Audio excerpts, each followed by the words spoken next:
America के president Donald Trump ने एक ट्वीट की है। इस ट्वीट में उन्होंने लिखा है, after a long night of talks mediated by the United States, I am pleased to announce that India and Pakistan have agreed to full and immediate ceasefire. जी हाँ, to a full and immediate ceasefire, यानी कहीं ना कहीं ये युद्ध का अंत है। Congratulations to both countries on using common sense and great intelligence. Thank you for your attention to this matter. साथ ही साथ मैं आपको बता दूं कि जो फॉरेन सेक्रेटरी हैं हमारे इंडिया के, विक्रम मिस्री ने कहा है कि Pakistan director general of military operations called Indian DGMO at 15:35, यानी शाम को 3:35 पे पाकिस्तान के DGMO ने इंडिया के DGMO को कॉल किया और फिर दोनों कंट्रीज में अग्री हुआ है ये बात। जी हाँ, दोनों ही कंट्रीज में इस बात की सुलह हो चुकी है कि दोनों तरफ से किसी भी तरह का मिलिट्री एक्शन अब बंद किया जाएगा, चाहे वो लैंड से हो, एयर से हो या सी से हो, विद इफेक्ट फ्रॉम 17 यानी 5 बजे, शाम के 5 बजे से इंडियन स्टैंडर्ड टाइम से ये जो है सीज फायर ये इम्प्लीमेंट हो जाएगा। क्लियरली अब युद्ध जो है वो थम चुका है, युद्ध नहीं हो रहा है दोनों देशों के बीच में। इतना मैं जरूर कहूंगी कि I am proud of the Indian army. जिस तरीके से इस बार इंडियन गवर्नमेंट ने, इंडियन आर्मी ने, ओवरऑल हमारे पूरे देश ने एकजुट होके, यूनाइट होके पाकिस्तान जैसे आतंकवादियों को पनाह देने वाले देश के खिलाफ एक्शन लिया। जिस तरीके से हम सारे भारतीयों ने, most of them except some bloggers who are big time hypocrites, उन सबको हम एक्सक्लूड कर रहे थे, बट मोस्ट ऑफ द भारतीय जो थे, जो हम इंडियंस हैं, सबने साथ मिलके जैसे साथ दिया है हमारे इंडियन आर्मी का, वो बहुत ज़रूरी था। बिकॉज हाँ, मैं मानती हूँ कि युद्ध जो होता है वो अच्छा नहीं होता, पर कभी कभी तीसरी आंख तो खुलती है, और तीसरी आंख तब खुलती है शिव जी की जब जरूरी होता है सामने वाले दुष्ट को ये समझाना कि अपनी औकात में आ जा, वरना तुझे तेरी औकात दिखानी हमें आती है।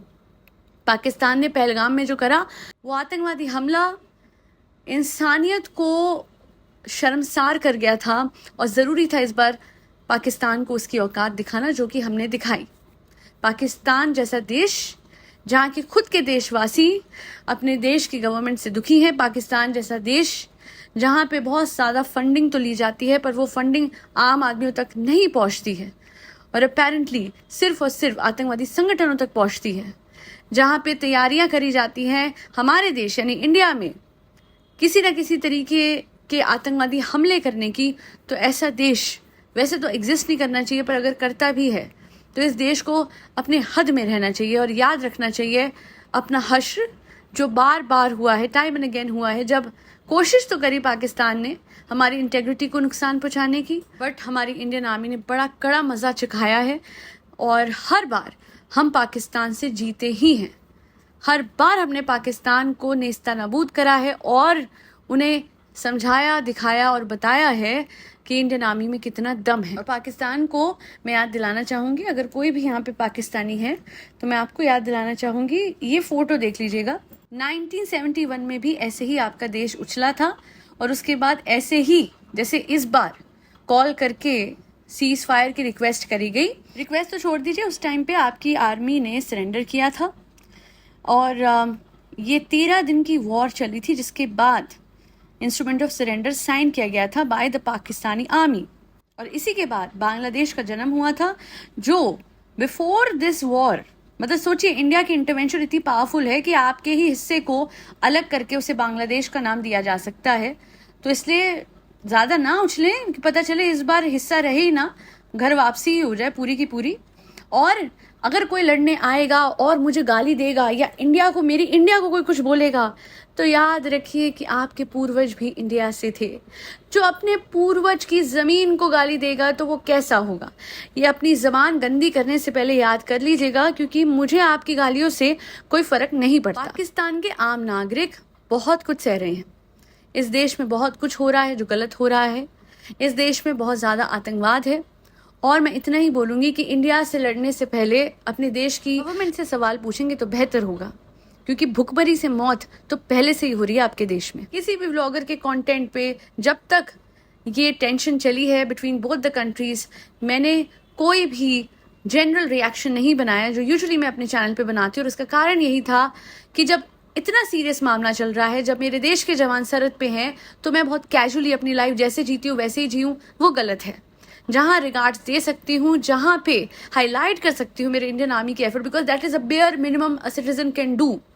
हम नहीं जा सकते सरहद पे, हम नहीं लड़ सकते, पर जो हमारे लिए लड़ रहे हैं उनका साथ देना, मोरल बूस्ट करना, ये तो बेसिक चीज़ें हैं जो हम कर सकते थे और मैंने ये किया। और ये मेरा फ़र्ज़ था और हर हिंदुस्तानी का फ़र्ज़ था। और जिसने भी ये फ़र्ज़ नहीं निभाया वो देश का सगा है कि नहीं है वो तो आप समझ ही सकते हैं।